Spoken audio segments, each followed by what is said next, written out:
যারা প্রতিদিন মার্কেটিংয়ের কাজের জন্য বাইক ব্যবহার করে। দেখুন, এই বাইকটি আপনি মার্কেটিংয়ের জন্য ব্যবহার করতে পারবেন, তবে তাদের প্রায়োরিটি কি?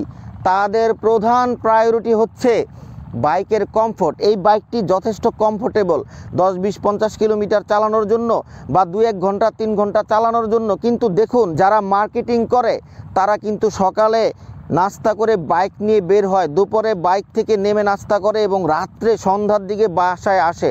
আমার এলাকায় এরকম অনেক অনেক মার্কেটিং অফিসার আছে যারা সারাদিন বাইকের মধ্যে থাকে। তাদের জন্য এই বাইকটি আমি মনে করি 100% কমফোর্টেবল হবে না। তারা আরও বেশি কমফোর্টেবল, আরও বেশি ছোটোখাটো কম্প্যাক্ট বাইক ক্রয় করতে পারে, যেগুলো তাদের সারা দিনের যাত্রার সঙ্গী হবে। এবং এই বাইকের পেছনের যেই সিট, এই সিটে কাউকে নিতেও পারবেন না, মানে সারা দিনের জন্য হয়তো কষ্ট হবে নিলে, অথবা জিনিসপত্র যদি নিতে চান তাহলে এই বাইকটিতে ওইভাবে নিতে পারবেন না।